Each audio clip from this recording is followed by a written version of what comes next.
You talk a lot about reason in your writings, Ralph, and at one point you had referenced Thomas Aquinas and his belief that you need to take revelation and filter it through reason.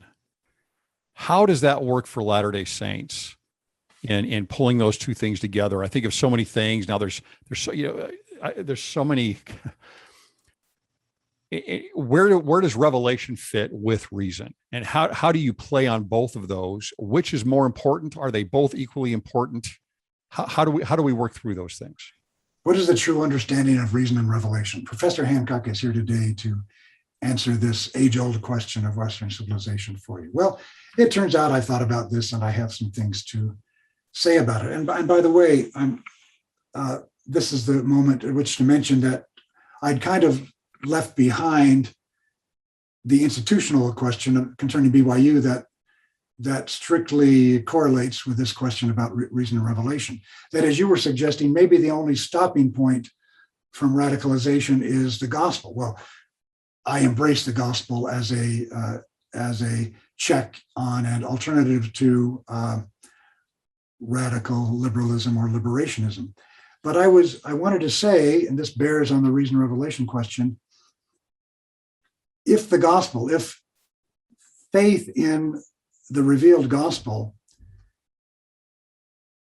in its bare revealed form, let me put it that way, is the only alternative to the slippery slope of liberalism to liberationism and radicalism and utopianism, then President Holland's vision of a school in Zion has no footing, no foundation, because reason has nothing to say on its own in contradiction of radicalized secularism. This I contest in the most fundamental way. We must not concede the honor of reason to radical secularism.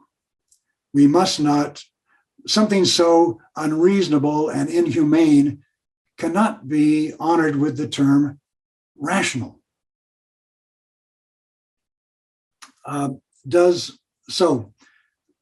the idea of BYU makes any sense, it must be the case, and this is the genius of President Holland's talk, that the if not the harmony, the continuity that he conceives between the educational establishment or the scholarly academy and the gospel, that continuity is made possible by a conception of reason that is reasonable and, in a word, holistic, or seeks for a kind of comprehensive wisdom and goodness that asks the big questions about the right and the good. These are the most rational questions, which modern liberalism suppresses, and therefore it becomes radicalism. The questions of purpose. Modern rationalists would have us think that suppressing the question of purpose, including a higher purpose, is irrational. But what could be more rational? Our 2-year-olds know how to keep asking why, but our scientific or scholarly scruples and our specializing disciplines want to suppress that question. So, without the only way to hold together reason and revelation is a view of reason that shares questions with revelation and that overlaps on some ultimate concerns. And you mentioned, you used the term filtering. Did you say that revelation was filtering reason or reason filtering revelation? Well, I guess I'd be bold enough to say both have to be true. There are inevitable and extremely valuable feedback loops in both directions between our faithful openness to revelation and our confidence in some essential premises of human reason. We cannot be good, faithful Latter-day Saints if we have no confidence in our natural ability to distinguish a good human being from one that is vicious or ideologically crazy or what have you. Well, the Lord seems to do this actually in the scriptures a few times. Isaiah comes to mind where he actually brings it down to our level in a sense, revelation to our level. And he says, come, let us reason together. Right. It's a reasoning that is tied directly to his revelation. Then very similar to what you're saying here. I do have a question. If I'm running the DNA back for reason, maybe rationality, and revelation on the other hand, if I go back and I look at the Enlightenment and a kind of scientific positivism that develops, where many will say that this is a pushback on revelation. It is moving man forward, progressing from living in a metaphysical, religious, mythical world, and then finally bringing it down to hard sciences and positivism and saying, okay, well now we're into pure reason now at this point. And so there'd be a pushback on religion then and revelation, relying on ourselves for reasoning. At the same time, America is a product of the Enlightenment. And yet it seems to have gone back and said in its foundation and pushed back on that secularism that I don't think always we see with the continental nihilism, for example, and critical approach, where it brings back revelation and tries to combine it with that reasoning through the Enlightenment. Is that a proper statement?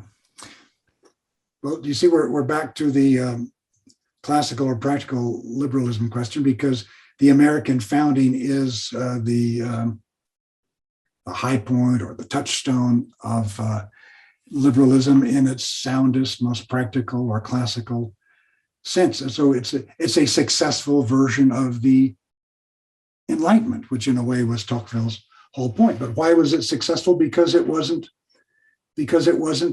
pure, because it admitted heterogeneous elements. So thinking about the American founding, for example, you find some more radical Enlightenment style enthusiasms in Thomas Jefferson, for example, who, in some respects, despite his libertarian themes that conservatives can harvest, on the whole, you find a sympathy to the French Revolution and a more radical rationalism in Jefferson than in, I suppose I'd say, any other leading founder. But look at George Washington and his speeches. Now, he's not credited as being a philosopher or a political theorist on a par with Madison or John Adams or Hamilton or James Wilson, for example. I think in some ways he's better than that, because Washington was wise and good, and in his rhetoric, as is well known, I think he relied upon the help of Hamilton and Madison. I mean, imagine that collaboration and that administration to draft his speeches, but they were his speeches. And what you find in his speeches, a celebration of the Enlightenment in the most flagrantly Christian or providential perspective, and one that plainly acknowledges that liberalism, or that self-government, he would say, is only sound upon a moral and religious foundation. He says as much. So, I mean, our theoretical liberals would want to dismiss that, or that was public rhetoric, and that's not a philosopher speaking, that's just George Washington. But for me, therein lies wisdom. America expressed, embodied, and implemented the Enlightenment most successfully because it did not do so purely, because it represented a kind of practical synthesis. I like to see it as a tripartite synthesis, really. Let's call it three parts: Enlightenment rationalism, Christian faith, but also kind of traditional political experience, and the common law and the practical experience of self-government. That's what made liberalism work. Now, of course, I passed right over the original sin of slavery, which must be acknowledged, but it really doesn't change the picture.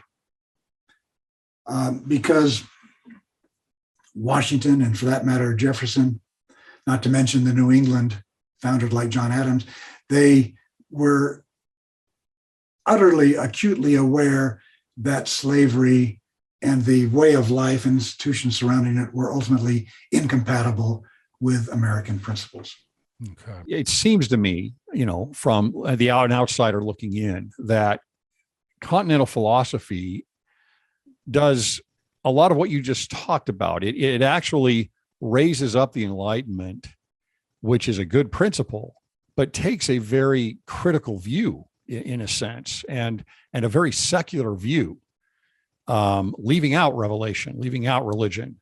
And that seems to be in contrast to going more to a Scottish Enlightenment, right? Or moving over to Locke and Hobbes and moving all the way down, coming up towards Strauss, for example. Is that the schism? Is that what's playing out today? Is that schism between those two branches?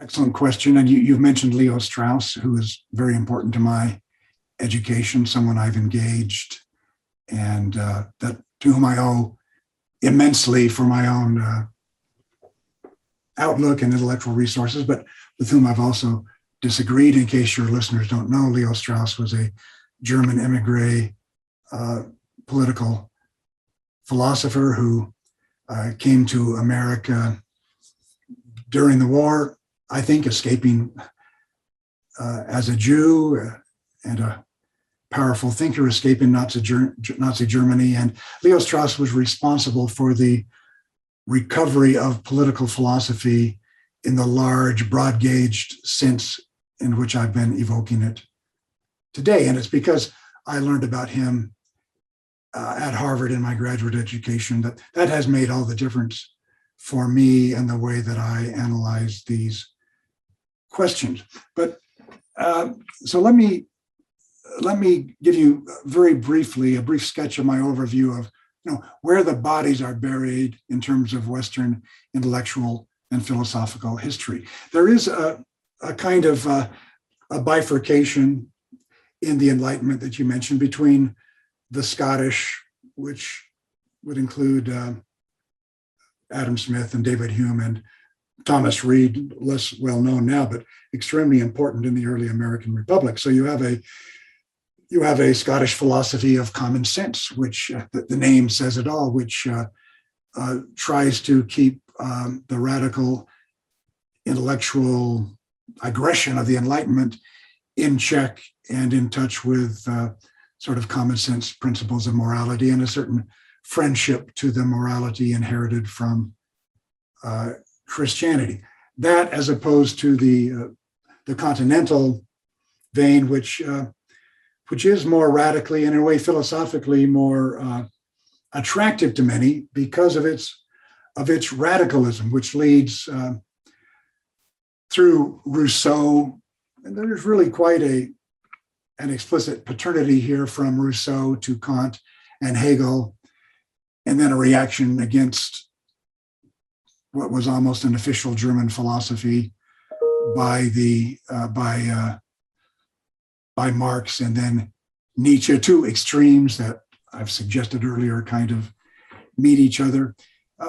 So you have this continental strand of philosophy, of which for the 20th century in our day, I would still say that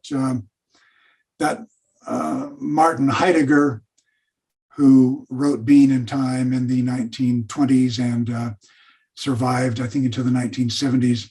Martin Heidegger is still the linchpin of what we consider continental philosophy in our times. And I would say that in comparison with Anglo-American thought and a kind of roughly Humean, Lockean analytical tradition, continental philosophy is, in a way, deeper, more ambitious, more penetrating, and for that reason, more apt to both to do good and to do harm. Well, Leo Strauss comes up from the continent in his own way. He's a very continental philosopher who is modifying Heidegger's project in a decisive way. This is getting too long already, but I would say that both Leo Strauss and Heidegger, as continental philosophers, radically criticize the Enlightenment, but Heidegger and the continental philosophy that follows from him tends to throw the baby out with the bathwater. The bathwater being the positivistic, materialistic rationalism of the Enlightenment, the bathwater being the classical tradition of political and moral philosophy that was continued in medieval Christian thought. Leo Strauss's great contribution, and is different from Heidegger. They agree in their critique of modern rationalism. The difference between Leo Strauss's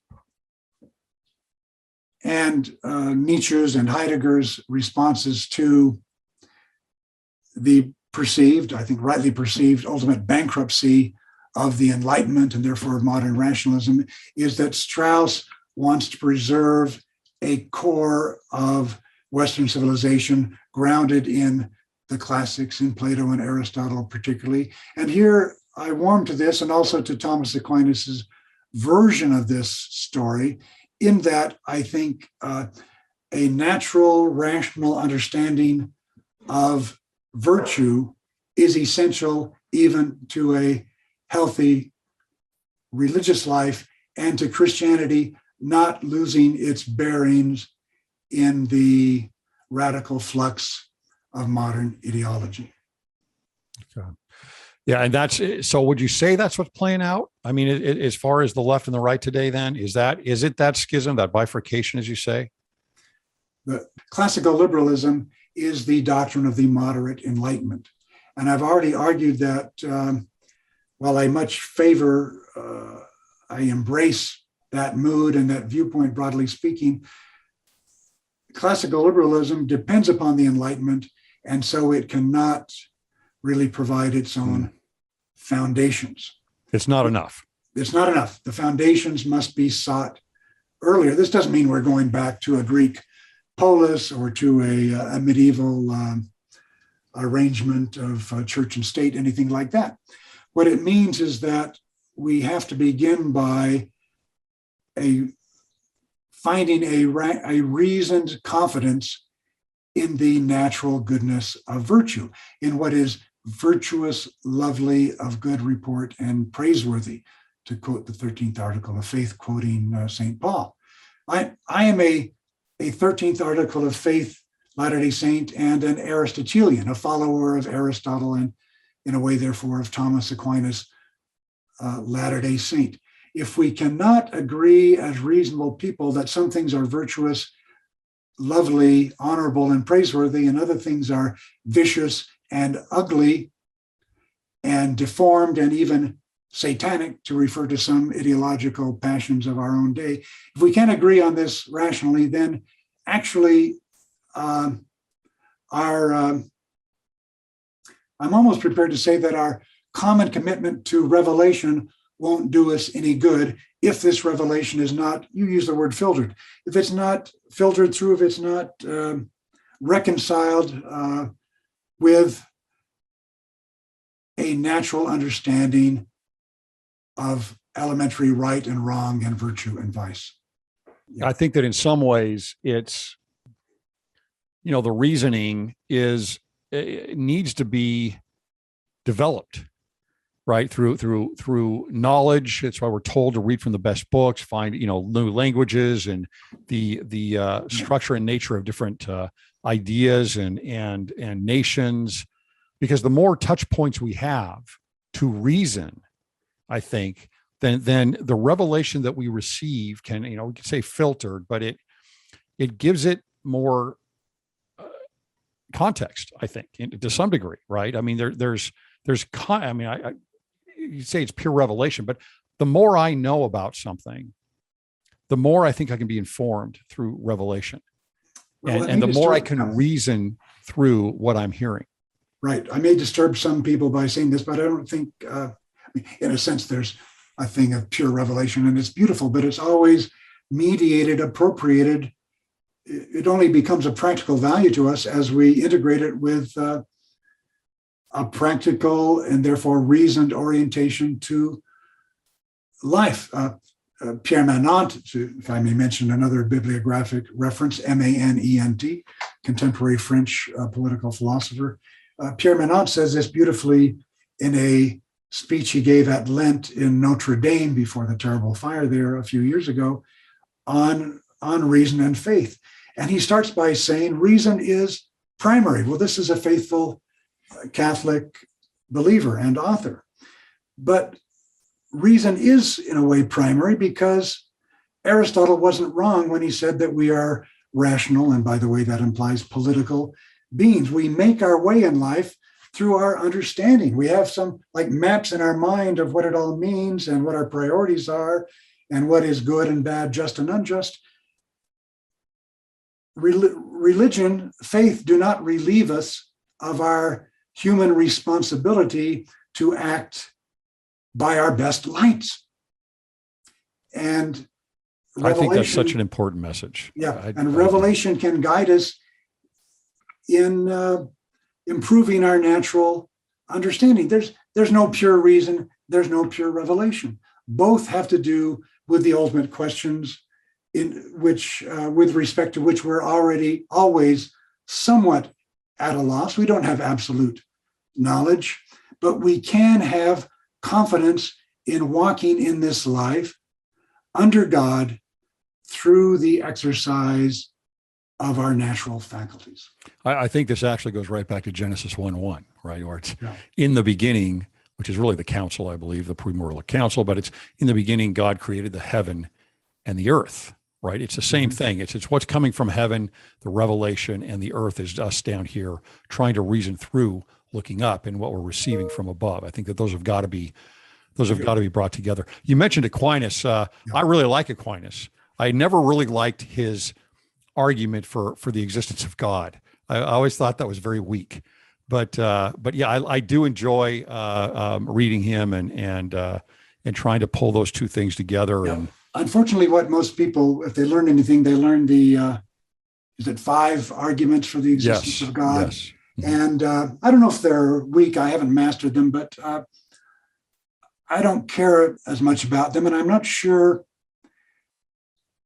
they matter in the way that we modern rationalist logicians want them to matter. I think they should be read evocatively as a way of opening us up to the reality of God. But that aside, what's interesting about Aquinas, and this is part of my mission in life, should the years remain to me to attain any of it, is to help Latter-day Saints see how much we have to learn from and to contribute to a broadly Thomistic and therefore Roman Catholic theological tradition.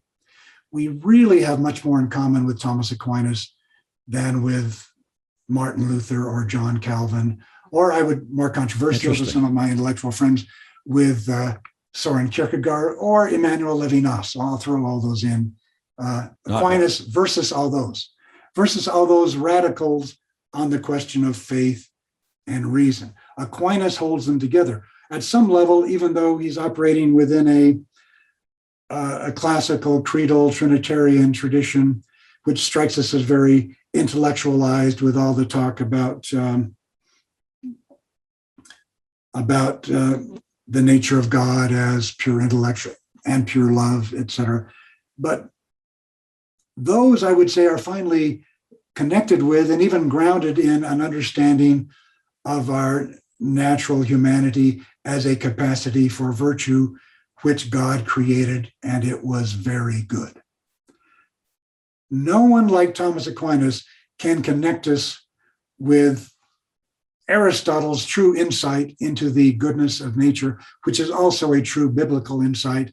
Nobody can do this for us better than Thomas Aquinas. And we have to sort through a lot of tall weeds in terms of like scholastic methodology and sometimes over-multiplied fine distinctions and so forth. But the underlying spirit is at some level, deeply congenial to a Latter-day Saint understanding of human proximity to divinity.